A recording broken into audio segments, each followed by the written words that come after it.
So Illuvium Beyond Wave 3 just dropped, and I've got a close estimation of exactly how hard it is to obtain every single Illuvitar in the Wave 3 set. I have the full list here. Some of the links are probably wrong because I don't have the actual full official list yet at the time of making this video, but it's going to be close enough. You're going to get the general gist, and we're going to go over all the odds because this wave is quite different from some of the past waves. There are a lot of tier 5s, quite a few tier 4s, and I think more tier 1s than usual. I think tier 3's got a little bit wrecked and tier 4's a little bit wrecked in this additional wave, but tier 5s and tier 1s are both absolutely fantastic, and the entire heat of alluvials is really, really great in this wave 3 set. So let's quickly go over these standard discs, and then we can go over the more exciting mega discs and just how rare things are going to be inside there. So for the standard disc, we've got T-Root. Wait, let me go over all the alluvials first. Sorry, I'm getting ahead of myself. Okay, here is the list of alluvials. We've got T-Root, Rye, Greater Apon, Greater Gorilla, Arcos, Cardulox, and Gyro leading up the tier 1 pack. We have a bunch of lynxes, I think mostly virtuous lynxes, but I'm not sure. But the stage 2 and stage 3 lynxes, as every single wave does. For tier 3, we've got Kling, Riptorus, and Vermilier, one of each stage here. For tier 4, we've got Flare, Jokul, Rake, another stage 2, and Scoriox, of course. I'm very excited for this one, and its odds are not looking too fantastic, so that is an absolute shame. Then after that, we've got Foe, Adore, Ramfight, Adorido alongside Adore, and Dualef as the big tier 5 pick. Dualef is one of the best alluvials in the game right now, so maybe this is going to be a really popular pick for Illuvium Beyond. I'm not really sure. But before we get too deep into this video, you should know that you can also play the Lizard League and open everything up in Battle in the Beyond as well with Lizard Labs, a really great GameFi project that you're going to want to learn more about. So check it out here. Anyone who knows me knows that I love the ETH Lizards and Lizard Labs, but what you might not know is they have evolved far beyond just an NFT project. They are now a gaming DAO that is building infrastructure, handing out alpha, and my personal favorite, allowing any individual to invest into new gaming projects on the ground floor. Jump into their Discord today to learn about the future of crypto gaming, as their token launch is right around the corner. And thanks again to Lizard Labs for sponsoring this video. And we are back. Let's jump into all of these stats. So right up the bat here, T-Root, it looks like a standard pull is going to be about 20% for T-Root and Rye in this set. Now, I don't have the complete data yet because I didn't have the blog quite yet, despite trying to get my hands on it early. But basically, some of the tier weightings could look a little bit different for this set,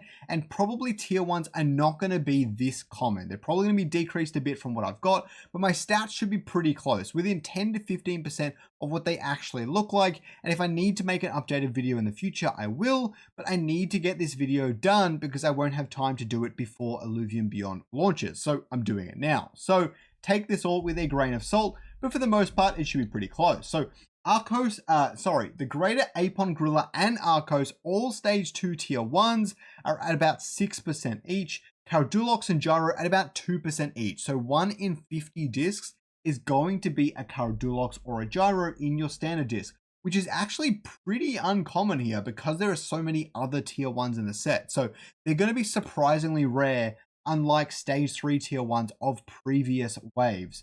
All of our lynxes are pretty standard. They're pretty much sitting on 3% for all the stage 3 lynxes and 10% for the stage 2 lynx, which I think is virtuous. I think it's a virtuous Flora and Hydro, Relentless Zephyr, Stoic Terra, and Nimble Ember lynx. It'd be really cool if I got that right, but half of them are probably wrong, if not all of them. Okay. After that, we've got Kling as a stage 1 tier 3. That's actually going to come in at 10%. Not as rare as your stage 1 tier 1s, but but less rare than your stage 2 tier 1s, which is quite interesting here. I expect Kling to be quite commonplace. Riptorus as well at 3%. Not super duper rare, but every 30 discs is definitely nothing to snuff at. Approximate value is technically like $150 in that case, but you know what I mean. Vermilier, however, is a 1% chance, as I've got it right here. So a 1 in 100 chance of getting that Vermilier in the disc. Flare is about a 2% chance, so quite rare, and I really love Flare, so I hope to get quite a few of them. Jokul about 0.5%, so 1 in every 200 discs. Rake the same, and Scoriox 0.2% for a standard disc. So one in every, what is that, 1,000 discs? No. One in every 400 discs, I think it is. 4 Scoriox in this set. Absolutely insane. Then after that, we've got Foe and Adore at about 0.1%. So really, really hard to pull. Again, this is probably where it's going to skew when the official numbers come out. And they're probably going to be about 2 or 3 times higher than this, I think, based on how they've done previous waves with this sort of stuff. But right now, they look to be almost a 1 in 1,000 chance. Ram Fight, way, way harder, 1 in 3,000. Dorito the same, obviously. And then Dualef, a 1 in... what is that, like 10,000 chance? I'm not even sure. I don't even want to get that deep into it. Absolutely crazy. I'm going to have to make an updated video because the actual groupings of them is a little bit different. Again, for example, your Tiru and Rai are both about 20% chance, but together they would make up a 40% chance. So when we have the updated numbers, I will do all that. I will wrap all that up. If you want to see that, let me know in the comments down below. Also, please don't forget to use my referral link. It might have expired. Please go and double check and add it in, SCORIOX, Scoriox. I really appreciate it. Okay, now the Mega Disc. This is where it starts to get interesting. So Mega Discs, for pretty much all of the standard pulls, there's a tiny chance you're going to get like a crazy good background and everything for Tiru and Ray. For Holo, it's about the same odds as well. Apon and everything, they're about 1%. Gyro's even at 1%. It's actually a slight bump up from before. So Gyro should actually be pretty rare in this set. A surprising pull here. So really going for that. The Lynxes are all sitting at around the 7% mark, including the stage 2 Lynx. Their power level is always sat right next to where the power threshold is for a Megadisc. For anyone who needs a reminder, a Megadisc basically eliminates anything under a certain power level, for one of the pools, that is. So that would be like 1450, I believe it is, or it was for wave 2. And so basically, if it's below 1450, it cannot be pulled for the rare slot. And so that eliminates so many of the tier 1s, but the tier 2s tend to sit really close because a tier 2 with a middle ground background is about 1450 there. So Kling in an 8% chance, quite a good power level apparently. Riptorus at about a 9% chance, Vermilier at a 9% chance as well. That's probably because Riptorus and Kling are trying to go for that holo pull to actually get pulled in this set. And so they're really close to the Vermilier here, who probably doesn't need that. It's probably strong enough to be the 1450. Flare at about 5%, way, way better in the Megadisc. If you're going for that Flare, if you're going for the tier 4s in general, you're going to want to buy as many Megadiscs as you can. It seems like I'm going to have to get at least 20 or 30 of these bad boys to try and go for my Scoriox. We'll see how we go. 1 in 100 Megadiscs is going to have Foe or Adore. Again, this is probably going to be a little bit higher than I've got it right here, 3 or 4%. I'm looking forward to the updated numbers. Ram Fight is 0.5%, so 1 in every 200 megas. Adorito the same, but 1 in 100 megas is going to get you that tier 5 stage 2, which is pretty important and valuable if you want to compete on the leaderboard. And Dualef is still at an insane rate, insane rate, like 1 in 500 mega discs.